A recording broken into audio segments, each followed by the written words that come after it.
while we are receiving offer for that God just lays upon our heart to give, and while we bring the tithe that's His anyway, that we bring that tithe before Him, and just want you to know that we received an offering for those SNAP benefits. Now, we were able to take. Now, we did this with churches in the community. We and not every church. I don't know who all was involved. I know that one of the churches, they feed 150 people a week, and they funneled their extra money into that. By all means, absolutely, we'll help you if you need us to. And so we were able to come together and collectively have a one-day offering of $16,000. $16,000, guys. And we carried that over to the help center, and we partnered with them, and they said, "Look, we're already doing the work. Just that's fine." It was going to require so much work for us in the churches to distribute the amounts, and we're like, that's just too hard for us to do. Why don't we work through the help center? And they were so gracious. It was so wonderful, and it was such an honor to be able to walk in there and say, we want to bless. And it was the Ministerial Association, and some of us were there, got a picture made, probably in the paper next week. Christpoint's in the paper a lot right now. So we were able to do that, and you know what? It was a blessing. And George Elrod told me, he said, the Help Center was started from the original Ministerial Association. And when we reformed it a couple of years ago, I'm honored to be able to do this. And thank you so much. Christpoint gave almost $3,500 by ourselves. So thank you for doing that. And so thank you. And you know what? Some of that has they've reached an agreement. Some of that has been has already been given to some, but they're only getting half. And this agreement's only going through January, so we went ahead and paid it forward. We may have to do it again in January. So hey, there's people in this church started going through their freezers and getting food and taking it to people. Taking bags. We got Aldi bags sitting back here like crazy, by the way. And so it's just the way God calls us to be. I'm not called to be the church by myself, but we're called to be it together. So thank you for going on this journey with us. Hey, let me just get you up to date a little bit. I don't want to leave you in the dark. It doesn't matter what I tell you. The city tells you everything, and the paper tells you everything way before I get a chance to. But the closing on both properties will happen on December 2nd. So that's a couple of weeks, guys. Somewhere in that neighborhood. So I wanted them to move it forward, but there's this little thing called Thanksgiving. Did you guys realize that it lands on Thursday this year? It's crazy. This little thing called Thanksgiving kind of messed us up. So we will be closing on both buildings if all goes well. I mean, I'm not going to say thus saith the Lord. I'm not going to say it's going to definitely happen, because you never can tell what T's not crossed and what I's not dotted. So as it stands right now, we are supposed to be closing on December 2nd. And just in case you don't know all of the details, we will be out of this building completely in 6 months. So we'll slowly move things over to the other. We'll slowly get started. We'll get offices over there first. We'll get fiber. Not the fiber that you eat, but the fiber that goes through these things. We'll get all of that ran into that. All of that stuff will go first. We're going to do some remodeling on that building while we're getting ready. And as soon as we close, I've already been on the phone with the architect. We did start here. We did spend a little bit of money here, not too much. But he just said, hey, look, no deposits. We'll just shift you right over to here. And he even came out. He said, I want to see this building. Came out, stood there with me. He said, really, you need to make this work. I'm like, okay. He's like, you're going to do all this building here, and you're going to have a lot of money in it, and you're not going to have any room still. So that's true, and I thank him for his advice. But he's talking to John. He said, I'm ready to go. When closing happens, I'm ready to go. So we will get everything going wide open as fast as we can. And we have a steering committee that we have formed that we will be meeting on Tuesday night to talk about everything that has to be done. Right now, there's a lot. So you'll hear us talk a lot about it. It's exciting. It's kind of in my wheelhouse. I love this kind of stuff. I love building things. I love tearing things down and rebuilding them. And I love the adventure. So, hey, I'm just going to say it this way. What can go wrong, right? Somebody in this church has already fallen off that roof. So what can go wrong? So, hey, it's great. It's great. You can't, the same person, what's the odds on the same person falling off the same roof twice? So the odds are against that not happening, right? So it's going to be awesome. We're going to have so much fun, and it will be different. Just remember, it's going to be different before it gets back to normal, because that sanctuary is not going to be built before we have to leave here. So you guys just remember that. Remember that. So the Word tells us in the Old Testament, don't despise the day of small beginnings or small things. You know what? It's a little smaller in the sanctuary. You just remember, we're getting us a bigger one pretty quick. So just keep that in mind. Hey, so cool, so much fun. And, I just got to say, when Becca gets up here, businesses close, but they're really not closing. So sometimes when one of us gets up here, we don't say that we messed up, and we don't even talk about it to you. We just say we Beca'd it. So sometimes we may get up here and Becca the thing. So if we Becca something and you don't know about it, we'll just let you know. But just want to say this sermon series. I want to visit this sermon series, and I want us to jump into it and realize where we are. This is the greatest opportunity for us to walk in blessing. I mean, we can enter into His presence, but if nobody ever teaches us how to be in His presence, how to operate in His presence, and how to honor Him in everything. See, I think that a lot of times we think that the money that we make is ours. You know what? God owns it all. I'm just a steward of it. So let's just jump right in. Let me ask you a question. Would you rather have $100? Let me say you have $100. Would you rather have $100 added to by 10, or would you rather have it multiplied by 10? Now, so for those of you that are not good in math, I'm going to ask, some of us are not.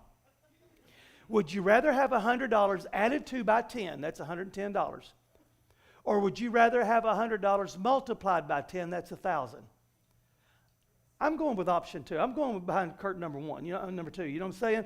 I think we'll all say, I would rather have my money multiplied. This is the God that we serve.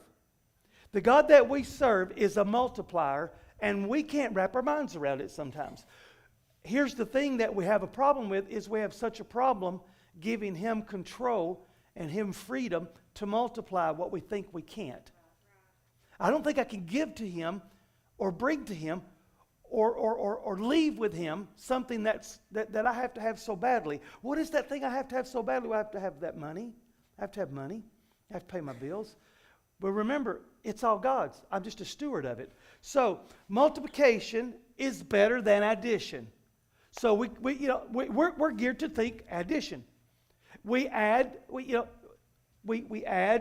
how many chairs we need to how many chairs we have, and we come up with a calculation of how many chairs we need. We add how many people will be at Thanksgiving, and we buy that much more food, or less, and we cook that. So we're conditioned to add. We're not conditioned in multiplication, because that's where God works. See, this is how God works. We learned in week 1 that He's first. He can't be second. It's not possible. And just so I can kind of get the smoke going, there's no beginning to God. There's no end. I mean, so see, we don't understand that. It will make us literally get confused trying to understand that God never started, because we're conditioned to add. Tina and I added children to our lives. And so they have a beginning. I had a beginning. So we have a hard time understanding that God has no beginning and no end. But when we look at God, we say, God is first. The Word is set up that way. The relationship is set up that way, and He can't be second. And you say, well, that's a little bit selfish of Him. It's not selfish. It's just the way it is. I cannot be second to my children. I had to come before them. It's not possible for them to come before me. So that's just, just practical as well. We learned in week 2 that he owns everything. Everything's his. He owns the cattle, the hills, the potatoes, the fruit, the trees. He owns it all. And then I get to be the steward of that. You get to be the steward of that. That's pretty cool. I think that is really cool. God doesn't have to include you and me. He doesn't have to include me and you in everything that he does, but he chooses to include us so we get to walk in a powerful blessing because of it. So we learned in week 1 that he's first. We learned in week 2 that it all belongs to him and he's the steward. We also learned in week 2 that the tithe belongs to him, doesn't belong to us. It is the first, and we're only stewards of that. So when we live by this principle, we live under God's rule, and it's a multiplication principle. So you say, the answer to the question was, I'd rather multiply my 100 than to add to my 100. Well, when we live obediently under that law, that rule, that his standard, then we live under a multiplication principle. We're going to place ourselves under that. And we're not going to be able to understand it. And see, I think too many times we want to analytically and understand everything, and we're just not going to. I don't know how God turns this into that. I don't know. I don't know how he made water into wine. I don't know. I just know that he did. I don't know how in many years of my life, Tina and I walking with the Lord, when we saw things happen or bills paid, and we didn't know how they got paid. When we looked at our checkbook, that's a thing that back there were paper, and it was worth something or nothing. But when we looked at our checkbook and we're like, there's not enough here, but yet it all got paid. I can't understand it. I can't explain it. I can't explain what I don't understand. So I can't explain it and I don't understand it. But it just did. See, we learned last week that tithe is his. And we live under this principle. So we're going to be blessed, and we're going to be blessed with multiplication. And we don't give just to get. Let's always remember that. We don't give to get. We give because that is part of our relationship with him. We don't have to get up on Sunday morning and come to church. We get to do it. Right. We don't have to get up and do our devotions. We get to get up and do that. We don't have to, I have to pray. I can't have lunch with you because I have to go pray. No, I get to do that. So let's jump into a popular story. There's a popular story in the Bible that exactly lays all this out. So it's in the Gospels, and I just want to explain it to you. There's 4 Gospels. And 4 Gospels are written by 2 disciples and 2 cohorts, so to speak. So basically, you got 4 Gospels in the Bible, and they are all eyewitness accounts of what happened, and they are all 4 different accounts of basically the same story of Jesus. Some are very detailed. Luke is more physician-oriented. He's more detailed. Mark is more, a little bit more straight to the point. So we see that some of our Gospels will include this, but some won't. If you take 4 of us and set us down here and let us see a car accident or something, we're all going to write down different things that we saw of the same event. So they don't contradict one another, they complement one another. And there are some things that are in all 4 Gospels. One of those being Jesus' death, crucifixion, Jesus' resurrection. Those are in all 4 Gospels. That's the absolute most powerful event the world has ever known, the world will ever experience. That is, and it's recorded in all 4 Gospels for us to see. There's also something else recorded in all 4 Gospels. That's a lot of the miracles are only in one here, one there. Some don't even have parables. Some are all a lot alike. One, John stands alone a little bit. But when we look at the Gospels, there's one happening in there that was so massive that they all 4 recorded it. To give you an example, if you were alive in 1980, some of us were born after that. If you were alive in 1980, there was a volcano that erupted in the United States, Mount St. Helens, and it was everybody talked about it. It was the one thing that nobody could get their focus off of. It was an explosion that blew a half a mountain away and killed several people, but they were watching for it. So everybody was kind of on the edge of their seat waiting for this to happen. If you were around in September of 2011, we had planes hit our buildings, and you know, I mean, it was thousands of people were killed. Nobody could be glued to anything else. I promise you, nobody was watching The Simpsons. We were watching this. This was what our focus was on. So when something is so massive that every author writes about it, it's huge. So that would be, hey, Jesus' crucifixion, Jesus' resurrection, big deals, big, powerful things. But then there's this one thing that is also a massive undertaking, and it was when Jesus fed 5,000 in the Bible, recorded in all 4 Gospels. Do you know that even the birth of Jesus is only in 2 Gospels? It's not in all 4, only 2. This is the birth of our Savior, born humbly in a manger in Bethlehem, and it's only recorded in 2 Gospels, but yet he fed 5,000 people, and it's recorded in all 4. It's because it was the biggest thing that had ever happened. And we're just going to break it down. So feeding 5,000 was absolutely huge, powerful. So we're going to break it down. And I'm not going to have key points because we've got too many of them. We're just going to go through 1, 2, 3, 4. So number 1 is the culture of the day in ancient Israel was this. When they counted, they didn't count everybody. You say, what? Well, Jesus fed 5,000. Yeah, but they didn't count everybody. They counted heads of households.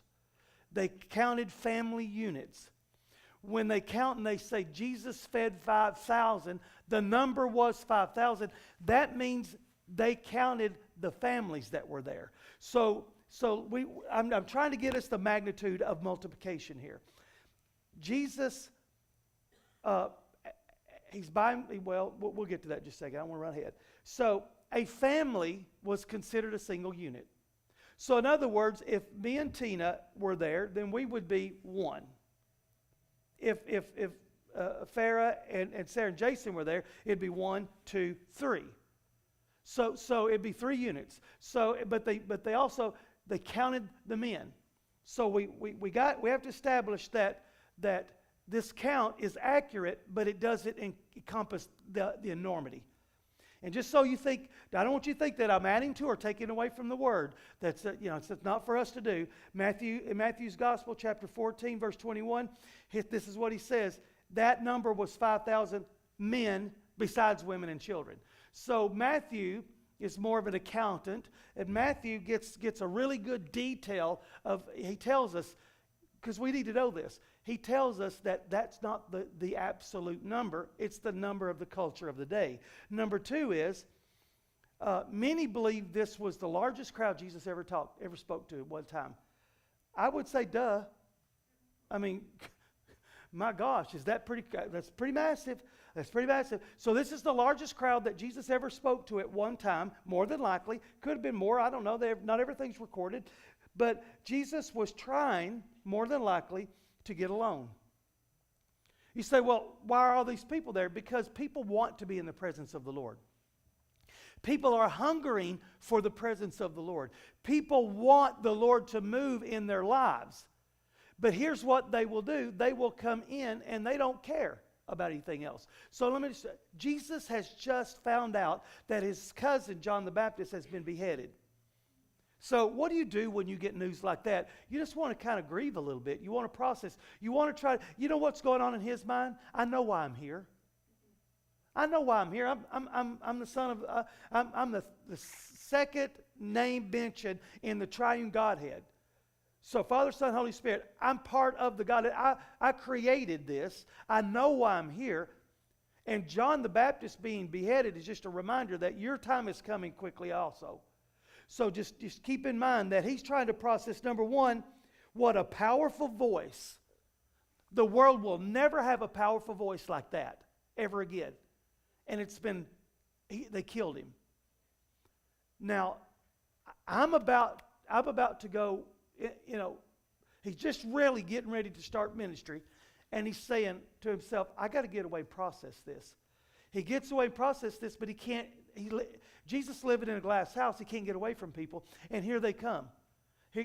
What does he start? He just starts ministering to them, healing them, speaking to them. And he's all day long. You know, when we read this account in all 4 Gospels, we will piece the pieces together and see that it's been all day long.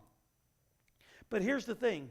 I want to put it on the board for us so we don't miss it. When people are in need, they'll only see their pain, not someone else's. They don't care how much pain you're going through, because all we care about is our pain. Somebody, when I was in youth ministry, Tina and I, somebody pulled into the parking lot. We had church, and then we had our auxiliary building, which was the Mexican restaurant. And so we had finished service, and then we went to the annex, and then we had finished service at the annex, the Mexican restaurant, and we were standing outside, and one of the mothers pulled in and said something like, you know, why do you have to remind her of her past? And because one of the young girls, I'm like, hey, so good to see you. You know, we just love you so much. And she had quit coming because she had let something defeat her. And it wasn't on my radar. I didn't think, it never dawned on me. And I just had to stop the mother and say, look, you're living in a world that I'm not living in. What you're doing is you think everybody thinks the way you do, and we don't. I had no idea what you're talking about. So in other words, your tragedy, I'm sorry, I told her this, I said, your tragedy, people don't really care about. The thing that you think is going to destroy you, they have something destroying them. So please understand that people aren't walking around trying to live your life. They've forgotten about your life by tomorrow. So I mean, I don't want that to be ugly. I don't want it to sound bad, but it's the truth. When people are in need, they don't care if you're in need. They don't care if you're in pain. They don't care. When somebody's praying with you at the altar, I can almost tell you they're going through some kind of battle as well. But they're going to make sure that your needs are met first. So let's read John chapter 6, verse 5 through 13. This is that story. We're going to use John's version because they all have something we're going to basically clip from. But lifting up his eyes, and he sees a large crowd, and they're coming toward him. Jesus says to Philip was originally from this area, where are we to buy bread so that these people may eat? Verse 6, he said this to test him. He knew himself what he was going to do. And Philip answered him, 200 denarii worth of bread would not be enough for each of them to have even a little. So let's just stop right there. We're going to come back in just a second. Number one is, this is an odd number to throw out. If you and I were to be right here, right now, if we were to say, gosh, it'd take, what would that, I mean, think about it. Don't blurt it out, but just think, what would it say if we're going to feed 1,000 people? Gosh, it'd take $10,000. That's an even figure.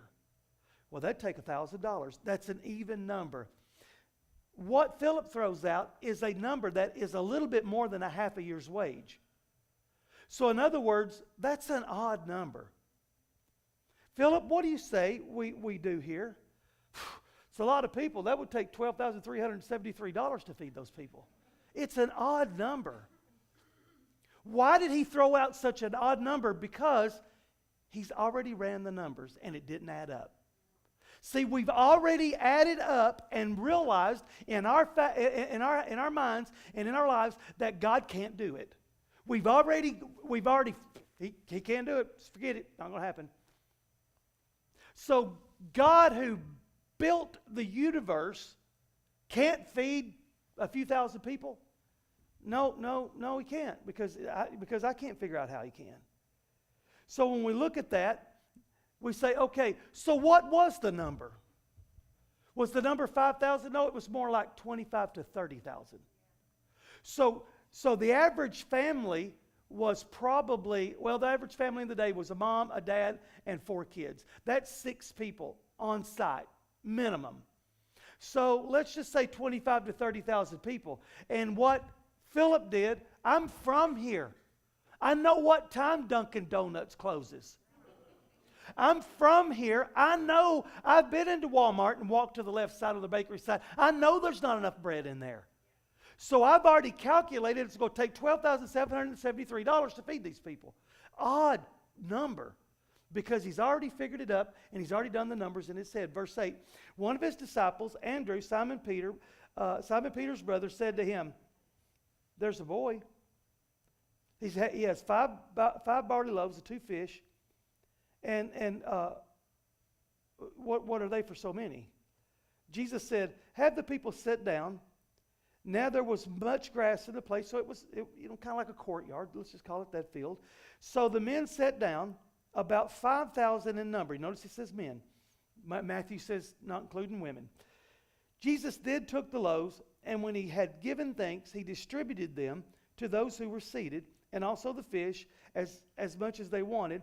And when they had eaten their fill, he told his disciples, now gather up the leftover fragments, that nothing is lost. See, I'm not frugal because I am. I'm frugal because I'm just like Jesus. I'm just trying to be like Jesus, y'all. I just don't want to waste anything. See, I have a problem. If we order, Tina and I, if we order 2 meals, the problem is I'm going to sop it up with some bread. I'm going to eat it because my mindset cannot waste a nothing. Not anything. If we drop a penny and it rolls up under a truck, I'm crawling on that truck to get it. Can't waste that penny.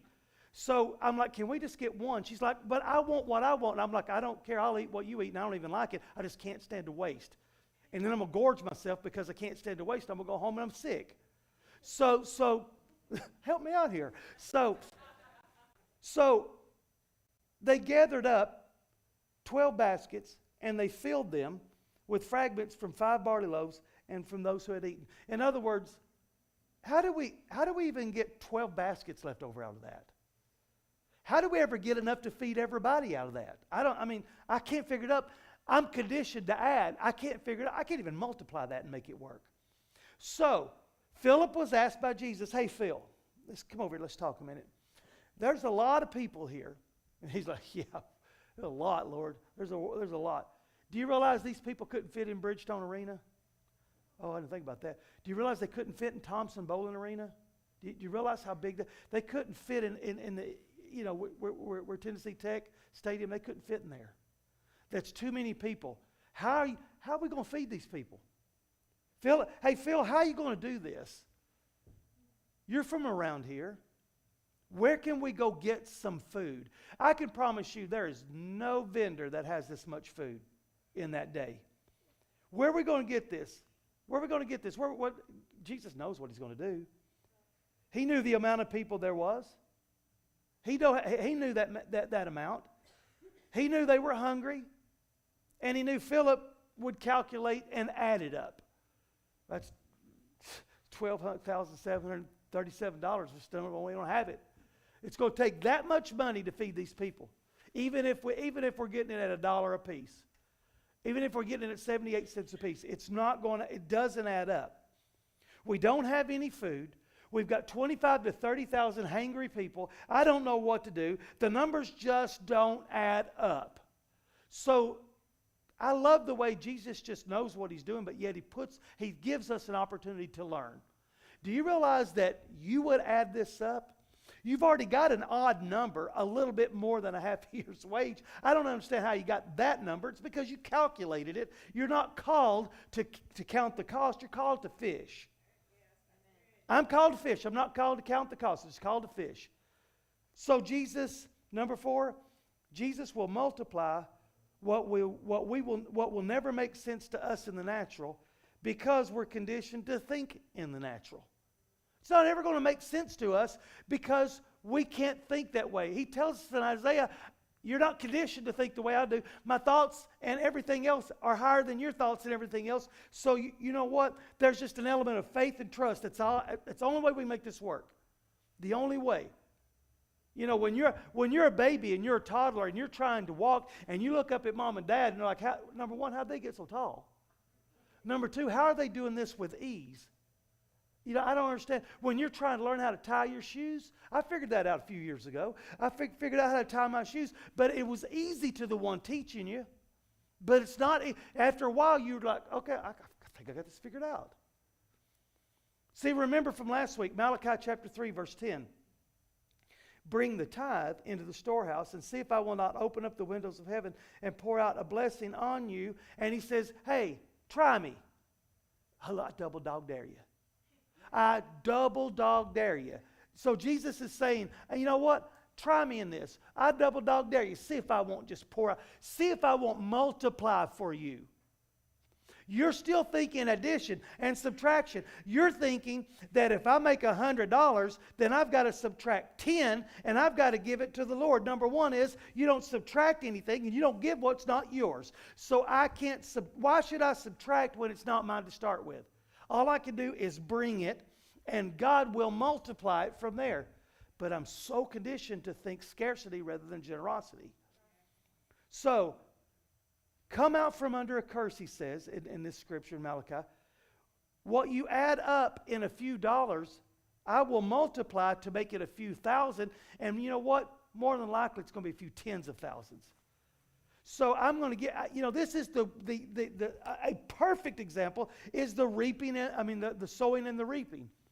I put one kernel in the ground and I get thousands of kernels back. I put one grain in the ground, I get thousands of grains in return. God knows what he's doing. I promise he knows what he's doing. But notice something. The only one who had anything in the way of food was a boy, not a disciple. So in other words, the disciples didn't come prepared. See, sometimes I think we come thinking what God is going to do. He's grieving. He's hanging out by himself. We're going to give him some space, and then we'll be over in Samaria in just a little while. We can hit up McDonald's.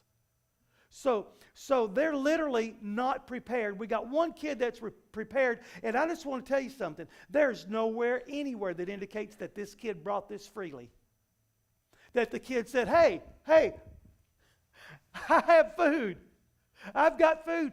Here, Lord." You know what I think? I think the kid's delivering Uber Eats and they jacked it. The kid just literally, he's walking along and Andrew's like, "Give me that." And he's like, "Wait a minute." So in other words, here comes the kid along but he only has one mindset. "Hey kid, do you really have some food in there?" "Yeah." "Would you let the Lord have it?" "Sure." That's all God needs is sure. Sure, I'm good with that. You know what? Somebody taught me how to fish rather than gave me a fish. So I'll go back and get some more. If the Lord needs it, then I'll do it. So they've hijacked his Uber Eats, and then Jesus multiplied what the kid brought. Guys, this is never going to make sense. I don't care how many times we preach it. I don't care. We could get it on a whiteboard. It's not ever going to make sense because his ways are higher than our ways. His thoughts are higher than our thoughts. And when Jesus takes two little bitty pieces of fish and starts breaking them open and everybody gets fed and there's so much left over that, wow, it's a lot. It's 12 basketfuls left over. It's a lot. That's a whole lot. Whose phone was that? Okay, all right. Was that Hallie? Was that yours? Let's answer it.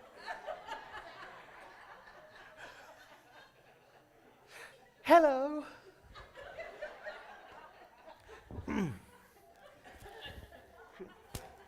Can't talk right now. We're in service right now. Okay. Order me a 2-piece fish dinner. I'm hungry for fish today. So she's ordered Uber Eats, guys. I just want fish for some reason, You messed up my rhythm, Hallie. Hallie's like, "It's not my phone." You can always tell a basketball player. I don't even know but Camden goes.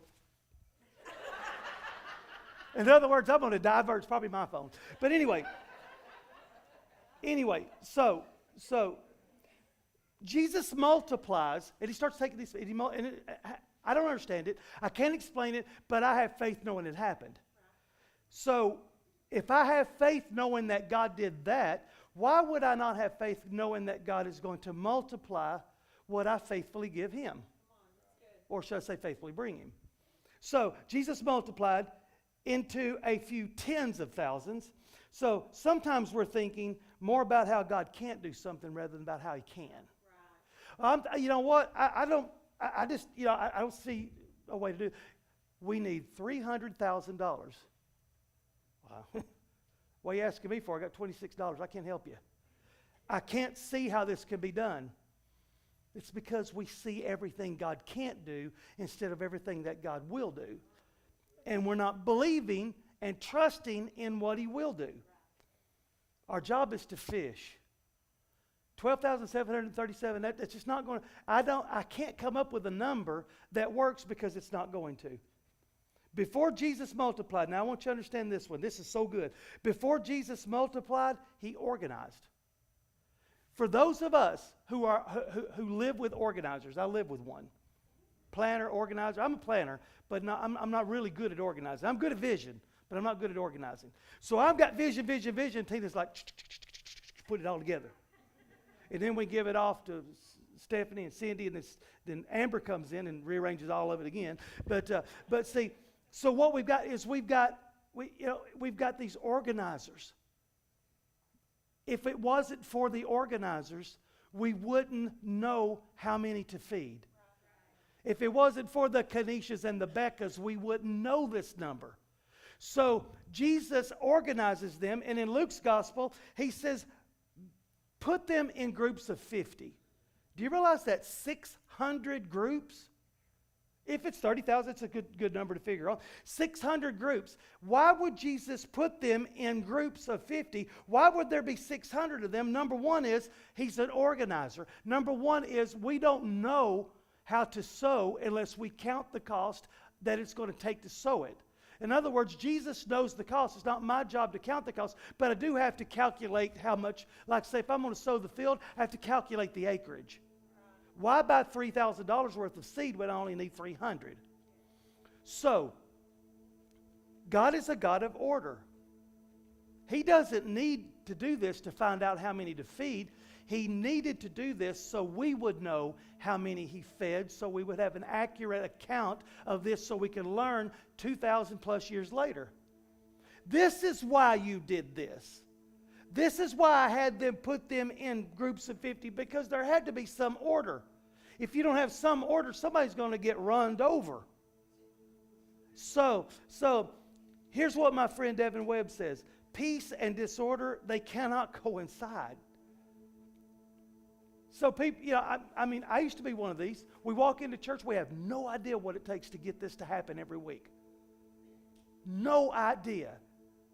20 hours on that countdown video. Watch it, by the way, the 5-minute countdown video. Amber completely made us a brand new one. Probably spent 20 hours. It takes a lot of time to make this day work.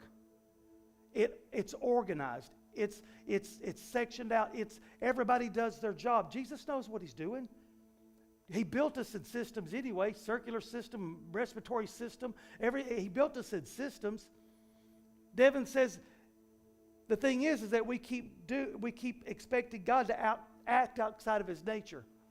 Lord, I've made a mess of my life, and I'm not willing to come under your order, your authority, but I'm wanting you to fix my mess. So we're wanting God to fix what we messed up and act outside of his nature. We want you to bless us financially, but I'm not doing anything for myself to be blessed. He's not going to act outside of his nature. Devin says there has to be order before multiplication can happen. God cannot bless things that are out of order. He can't multiply what's functionally disorganized. He just won't do it. In order for God to multiply, he brings it together and he blesses it and he redeems it. Because you and I have to realize what blesses the other, what redeems the other. The only way it gets blessed is by God's principles. In other words, I want you to bless my finances, and God's like, but it's out of order. I'm first. The tithe is non-negotiable. It's not yours. You're robbing from it if you take it.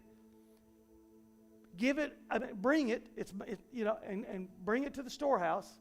And then I'm going to expound upon the 90. You get way more than I do anyway. He said, it's like, but it's multiplication, and you don't understand multiplication. Stop thinking subtraction. Jesus takes the bread and the fish. This is so cool. He prays over it. He blesses it.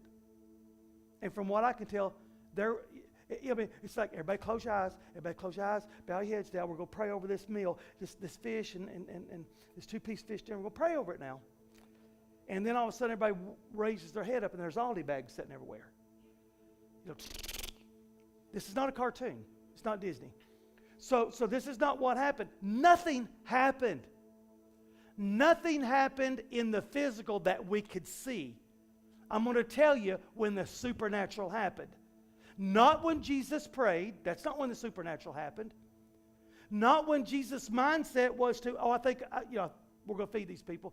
There's what we need, that kid's fish. That's not when it happened. I'm going to tell you when the supernatural happened is when he broke it. See, you and I, we're waiting on the supernatural to happen, but we're not giving anything away for that to happen. A lot of us, just a lot of us in this world. So in other words, Jesus broke it, and when he began to start giving it away, it just never stopped coming. It just never stopped multiplying. And what we're wanting is we're wanting God to multiply everything in us, but what we're not wanting to do is we're not wanting to give it. You can't hoard it and multiply it at the same time. It's not going to happen. So God didn't multiply anything. Nothing supernatural happened until Jesus began to start giving it all away. And that's when it began to start supernaturally expounding upon. So, remember this, disciples were hungry too. But they chose to be servants first. I mean, how many of us hungry?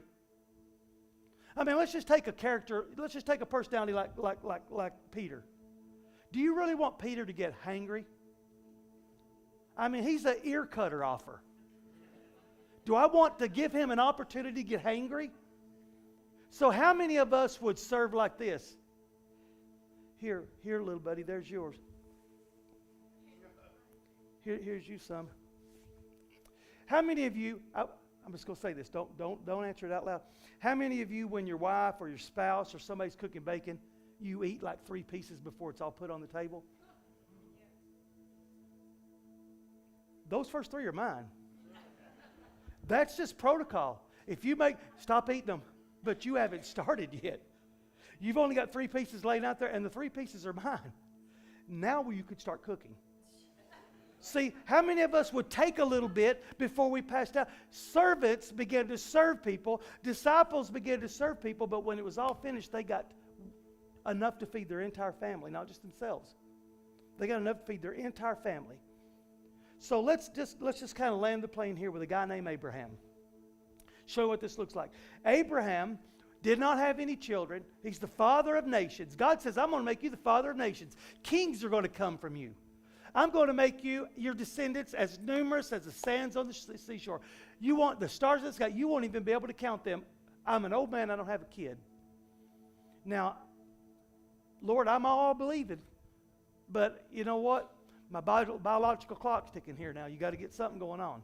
So he's an old man. God gave him a son in his old age, him and his wife, and he named him Isaac. And later on, God asked him, said, I want you to give him back. But Lord, this has been forever coming. And you promised me that there would be hundreds of thousands, millions of descendants, millions of lives affected, but I've only got one. I'm never going to live to see this. And now you want me to sacrifice him. You got that right. That's exactly what I asked you to do. I exactly asked you to do that one thing. God promised Abraham that he would make his descendants as numerous, so numerous they couldn't be counted. Kings would come from his lineage. Not just a king, but multiples. Kings would come from his lineage. And out of that lineage, a guy named David would come, and Solomon, and Moses, and Elijah, and Mary, the mother of Jesus, Mary, the worshiper, Martha, the servant, John the Baptist. I mean, you just start naming off somebody in the Bible, as long as they were in that line, that Jewish Israeli line, they fit under that category. So these are powerful people that came out of that lineage, and Abraham was willing to give the first away to redeem the rest. But God stopped him. But, God knew what he was doing. God provided a lamb that would be the sacrifice. You see what God did? God said, look, I need you to understand how powerful the first is to redeem the rest. Do you want your son? Now think about the thing that you have waited for your whole life, and God finally gives you, and you don't even know if you're going to live to watch this child grow older. And God says, now I want you to sacrifice him and kill him. But Lord, I don't know that I can do this over again. I mean, Sarah's older than dirt. And I don't know if this is going to happen. And God's like, but this is what I'm telling you. All of that multitude that I will multiply, it won't be redeemed unless the first is sacrificed. And the first is what redeems the rest. And when he got ready to, God says, nope, I'm going to give you a lamb to do this with. But you see, God gave us the rest of every bit of it. I mean, we have the kings in our lives. David, we are direct grafted. We are grafted in, direct descendant of David. I don't know if you know this or not, but if you've walked with the Lord, you've asked him into your heart, you're grafted into the true vine of Jesus, which is descendant of David. You and I are descendant of kings. That's who we are. And Abraham was willing to give the first to redeem the rest. You and I are a product of that redemption. And then Jesus came along and was that once and done. That one Redeemer that redeems the rest. God gave us first so the rest of the sons and the daughters could be redeemed. So when we look at multiplication, it sometimes will not pile up immediately. I'm not going to put the seed in the ground, go back out tomorrow and say, kind of thought I'd see some harvest. No, I'm going to have to wait several months. And then there's going to be a harvest. But I've got to wait on the harvest. So sometimes we're so impatient, we have an expectation of what the harvest is supposed to be. We talked about this before. We talked about this weekend. There's a harsh reality of where my dream intersects with my reality. Because I dream of it being so big or this. And God says, look, I know what's best for you. So I want you to stand with me. And I want to ask you, this. First of all, is God first? And you say, yeah, God's first, but is He first in everything? I can tell you right now, God's first in my life, but sometimes when there's not enough, when there's more bill than there are dollars, when there's no more month than there is money, sometimes, you know what? I can say, but I don't trust in that. It's easy for us to not trust when we've already got it subtracted. And when we don't see it pile up in front of us, I don't see the Aldi bags piling up, Lord. I don't see the Aldi bags piling up. What we need is to understand that, God, I'm putting you first. I'm going to put you first in everything. You're going to be the number one. And I'm not very successful at being number one. We're the most important person in our lives, by the way. My wife Tina's asked that before. Who's the most important person to you in your life? Well, it's you. You're the most important person. But I'm going to tell you, we've got to put the Lord first. So I'm going to ask you to put the Lord first, and I'm going to ask you to allow Him to have residence in your home, in your house, in your heart. So I'm going to ask you that right now. I want you to pray with me a sinner's prayer that says, Lord, I'm on the other side of this salvation thing, and I want to know you. So let's ask Him to do that. Let's ask Him to come into our heart. But then I'm going to ask you to come and put Him first. Come and watch Him multiply. And if we're just going to use God like a genie in a bottle, it ain't going to happen. We've got to literally come into relationship with Him. So pray this prayer with me. Let's seek the Lord first. So let's pray this prayer with me out loud like this. Dear Jesus, I invite You into my heart. I want You to be first in my life, to remind me to make You first in everything, to walk with You and let everybody else know that I'm walking with the one that is first in my life. So I invite You into my heart to forgive me of my sins. I repent of my sins and I receive salvation that will give me eternal life in heaven. And I thank You that I am the whosoever that is called on the name of the Lord. In Your name I pray. With your heads bowed and your eyes closed, did you ask the Lord?